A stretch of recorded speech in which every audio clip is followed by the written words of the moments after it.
दोस्तों, बाबा साहब के बारे में पिछली वीडियो में उनकी जन्म स्थान, स्कूली शिक्षा से जुड़ी कुछ बातें देखे थे।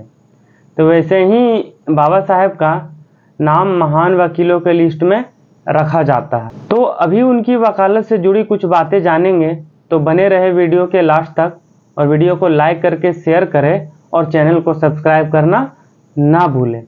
तो एक बैरिस्टर के रूप में उन्होंने जून 2023 में वकालत का काम प्रारंभ कर दिया। छुआछूत, रुपी काटे, अनुभवहीन वकालत की शुरुआत, अदालतों में अप्रिय वातावरण आदि उनके कार्य को बड़ा ही कठिन बना दिया था। दलितों के उद्धार की भावना ने ही डॉक्टर भीमराव अंबेडकर को वकालत के पेशे की ओर आकर्षित किया। डॉक्टर भीमराव अंबेडकर ने वकालत की शुरुआत बॉम्बे वॉर की अपीलेट शाखा में की। वे बाद में बम्बई हाई कोर्ट के वकीलों की श्रेणी में आ गए। अंबेडकर अभी भी सरकारी नौकरी के पक्ष में नहीं थे, क्योंकि उससे समाज सुधार के कार्यों में बड़ी अड़चन पैदा होने की संभावना थी। उन्होंने नागपुर में अक्टूबर 1956 में एक कार्यक्रम में कहा था कि जब मैं लंदन से पढ़कर वापस आया तब मुझे सरकार ने डिस्ट्रिक्ट जज बनने के लिए आमंत्रित किया, लेकिन इस रस्सी को मैंने अपने गले में इसलिए नहीं बंधवाया कि मेरे सरकारी नौकर हो जाने पर मेरे लोगों की सेवा कौन करेगा। इसी उद्देश्य को ध्यान में रखते हुए मैं नौकरी के चक्कर में नहीं पड़ा। शुरुआत में डॉक्टर भीमराव अंबेडकर की वकालत बहुत ही ठंडी रही। अन्य साथी वकीलों ने उनका स्वागत नहीं किया, बल्कि उनका विरोध किया। उनके विरुद्ध ऐसा वातावरण पैदा किया कि कोई वकील उनके पास नहीं आता था। यहाँ तक कि कोर्ट में बैठने के लिए उन्हें कुर्सी भी नहीं मिली थी। डॉक्टर अंबेडकर कोर्ट जाते और खाली हाथ लौट आते थे। वकालत से उनकी कमाई नहीं हो पा रही थी। व्यापक जनसंपर्क तथा सभाएं करने के बाद डॉक्टर अंबेडकर की वकालत के अच्छे दिन आने लगे। इसी बीच उनके पास एक महत्वपूर्ण मुकदमा आया, जिसने उनकी वकालत को और चमका दिया। पूना के कुछ ब्राह्मणों ने 3 गैर ब्राह्मण नेताओं पर मुकदमा दायर कर दिया कि उन्होंने एक पर्चा प्रकाशित करवाकर जिसमें लिखा है कि ब्राह्मणों ने भारत को तबाह कर दिया, ब्राह्मण समाज का अपमान किया। ब्राह्मणों की ओर से पूना के प्रसिद्ध वकील भीप टकर थे। जब वह मुकदमे सेशन जज के सामने की और अक्टूबर 1926 में वे उस मुकदमे में विजयी हुए। एक बैरिस्टर के रूप में अब अंबेडकर धीरे धीरे चमक रहे थे। वे बम्बई हाई कोर्ट की पिछली कतार से प्रथम कतार में आने का प्रयास कर रहे थे। डॉक्टर भीमराव अंबेडकर के पास ज़्यादातर ऐसे ही मुकदमे आते थे जिनमें जीतने की कोई गुंजाइश नहीं होती थी, और होती भी थी तो बहुत कम। परंतु बैरिस्टर अंबेडकर अपनी योग्यता एवं ठोस तर्कों से जीत लिया करते थे। दुख से पीड़ित नंगे भूखे लोग उनके पास मुकदमे के संबंध में आया करते थे। वे उनकी बातों को शांतिपूर्वक सुनते और उनकी कठिनाइयों का निवारण करते थे। इन वकीलों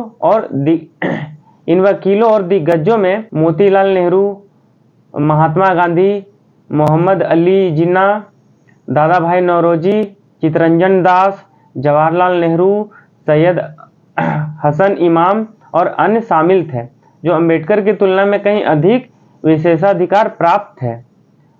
उन्होंने अपने कार्यस्थल स्थापित कर लिए थे और उन्हें हर क्षेत्र से मामले मिल रहे थे। अंबेडकर अपनी अनिश्चित स्थिति से अनभिज्ञ नहीं थे और इसलिए उन्होंने एक अपीलीय अदालत प्रथा शुरू करने का निर्णय लिया, जहां उन्हें आम आदमी से सीधे तौर पर निपटने की आवश्यकता नहीं होगी। इसके बजाय उन वकीलों पर निर्भर था जो उनके पास मामले लाते थे। निम्नलिखित कुछ मामले थे जिनमें उन्होंने बहस की थी। पहला है अपने समय के प्रसिद्ध मामलों में से एक, जिसमें अंबेडकर अपने वरिष्ठ की सहायता के लिए वकील के रूप में उपस्थित हुए थे। एक ब्रिटिश कम्युनिस्ट फिलिप स्प्रैट का बचाव था, जिस पर अपने पुस्तिका भारत और के कारण सरकार के प्रति नफरत पैदा करने के आरोप लगाए थे।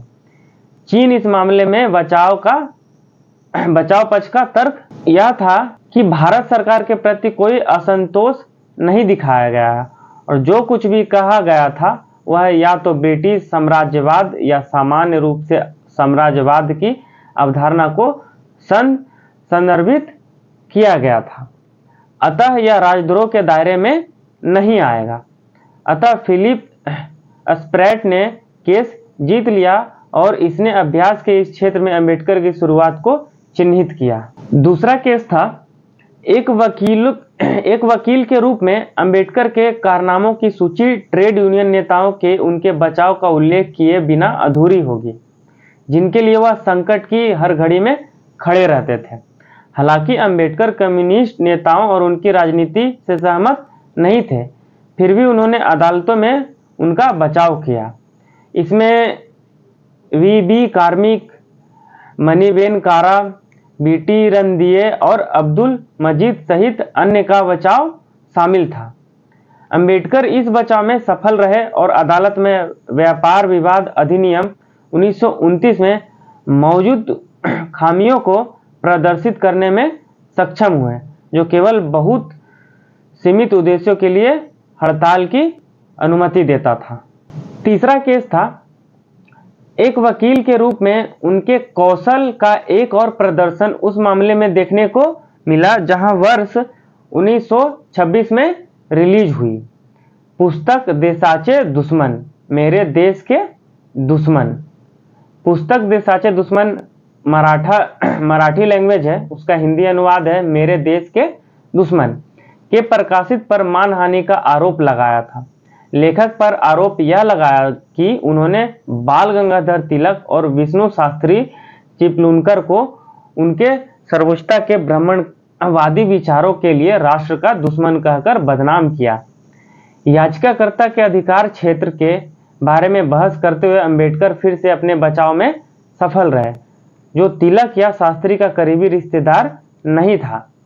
इसके अलावा उन्होंने तर्क दिया कि ये प्रतिष्ठित हस्तियां अब जीवित नहीं है। यह तर्क कि किसी तीसरे व्यक्ति द्वारा मानहानि का मामला दायर करने का कोई आधार नहीं है, न्यायाधीश द्वारा स्वीकार कर लिया गया था। यह केस अंबेडकर ने आर.डी. कर्वे की पत्रिका समाज स्वास्थ्य का बचाव किया, जिसके खिलाफ अश्लीलता के आरोप तय किए गए थे। यह चौथा केस था। उसके बाद है पांचवा केस। इसमें नियोक्ताओं के खिलाफ मजदूरों और कामगारों का बचाव करने के अलावा भारत के सर्वोच्च न्यायालय में एक मामला था जहां अंबेडकर कपूरथला के महाराजा के लिए पेश हुए थे। इस मामले में मध्य प्रदेश, बिहार, उत्तर प्रदेश और पंजाब राज्यों में भूमि सुधार और जमींदारी उन्मूलन अधिनियमों की संवैधानिकता को चुनौती दी गई थी। यह स्पष्ट है कि अंबेडकर ने प्रैक्टिस के लिए समर्पित कुछ वर्षों में खुद को एक चतुर वकील के रूप में स्थापित किया। वह हमेशा अपने बचाव और जिस विवाद पर बहस कर रहे थे उसके प्रति सचेत रहते थे और मामले के तथ्यों से कभी भी आंखें नहीं मूंद सकते थे। यह महज संयोग नहीं था कि अंबेडकर ज्यादातर श्रमिकों और ट्रेड यूनियनों के पक्ष में खड़े थे, जिन्होंने नियोक्ताओं के हाथों बहुत नुकसान उठाना पड़ा। हालांकि दलित नेता के रूप में अपनी अन्य व्यस्तताओं के कारण अंबेडकर वकालत में अधिक समय नहीं दे सकते, लेकिन यह माना जा सकता है कि उन्होंने कम समय में ही इस पेशे में काफी छाप छोड़ी थी। उन्हें मानवाधिकार वकालत में अग्रणी के रूप में याद किया जाना चाहिए, अभ्यास का एक क्षेत्र जो मानवता और न्याय के प्रति प्रेम से प्रेरित है। तो दोस्तों, यह थी बाबा साहेब की वकालत से जुड़ी कुछ बातें। ऐसे ही बाबा साहेब से जुड़ी कुछ बातों के लिए हमारे चैनल के साथ जुड़े रहें और अभी वीडियो के लास्ट तक बने रहने के लिए धन्यवाद। जय हिंद, जय भारत।